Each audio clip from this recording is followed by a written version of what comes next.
Top quality और consistent performance के लिए सिर्फ सिल्वर पंप नाम याद रखना। ರಾಜ್ಯದಾದ್ಯಂತ ಇಂದು ಭಾರೀ ವರ್ಷಧಾರೆಯ ಮುನ್ಸೂಚನೆಯನ್ನ ನೀಡಲಾಗಿದೆ.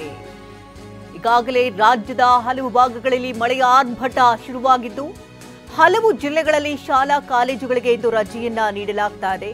ಕೊಡಗಿನಲ್ಲಿ ಅಂಗನವಾಡಿ ಶಾಲಾ ಕಾಲೇಜುಗಳಿಗೆ ರಜೆಯನ್ನ ನೀಡಲಾಗ್ತಿದ್ದು, ಇತ್ತ ಉಡುಪಿಯಲ್ಲೂ ಕೂಡ ಅಂಗನವಾಡಿ ಮತ್ತು ಪ್ರೌಢಶಾಲೆಗಳಿಗೆ ರಜೆ ಘೋಷಿಸಲಾಗಿದೆ. ದಕ್ಷಿಣ ಕನ್ನಡದಲ್ಲಿ 5 ತಾಲೂಕಿನ ಶಾಲೆಗಳಿಗೆ ಇಂದು ರಜೆಯನ್ನ ನೀಡಲಾಗ್ತಿದೆ. ಮಂಗಳೂರು, ಬಂಟ್ವಾಳ, ಮೂಡುಬಿದ್ರೆ, ಮುಲ್ಕಿ, ಉಳ್ಳಾಲ 5 ತಾಲೂಕುಗಳಲ್ಲಿ ಶಾಲೆಗಳಿಗೆ ರಜೆಯನ್ನ ಘೋಷಿಸಿದ್ದಾರೆ ಡಿಸಿ.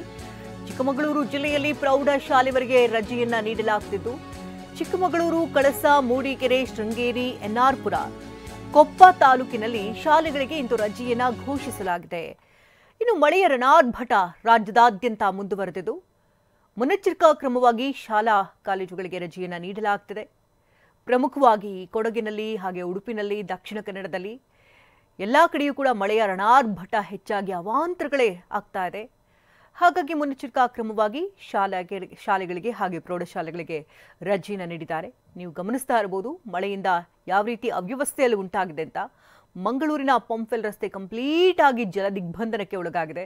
ಸ್ವಿಮ್ಮಿಂಗ್ ಪೂಲ್ ರೀತಿಯಲ್ಲಿ ಭಾಸವಾಗ್ತಾ ಇದೆ. ಈಜುಡಿಯೋದಕ್ಕೂ ಕೂಡ ಹೋಗ್ತಿದ್ದಾರೆ ತುಂಬ ಜನ, ಅದನ್ನು ಗೇಲಿ ಮಾಡ್ತಾ ಇದ್ದಾರೆ. ಪ್ರತಿ ಬಾರಿ ಮಳೆ ಬಂದಾಗಲೂ ಕೂಡ ಇದೇ ಪರಿಸ್ಥಿತಿ ಇದೆಯಲ್ಲ, ಇದಕ್ಕೆಲ್ಲ ಅಂತ್ಯ ಯಾವಾಗ ಅನ್ನುವಂಥ ಆಕ್ರೋಶಗಳು ಕೇಳಿ ಬರ್ತಾ ಇದೆ. ಇನ್ನು ಚಿಕ್ಕಮಗಳೂರಿನಲ್ಲೂ ಕೂಡ ಅದೇ ಪರಿಸ್ಥಿತಿ. ಕೇವಲ ಒಂದು ಮಳೆ ಬಿದ್ದರೆ ಸಾಕು, ಗುಡ್ಡಗಳು ಏಕಾಏಕಿ ಕುಸಿಯುತ್ತೆ, ರಸ್ತೆಗಳೆಲ್ಲ ಕಂಪ್ಲೀಟ್ ಆಗಿ ಬಂದಾಗುತ್ತೆ. ಇತ್ತ ಕೊಡಗಿನಲ್ಲೂ ಕೂಡ ಮನೆ ಒಳಭಾಗದೆಲ್ಲ ನೀರು ಹೊಕ್ಕಿ ಅವಾಂತರವೇ ಸೃಷ್ಟಿಯಾಗಿದೆ.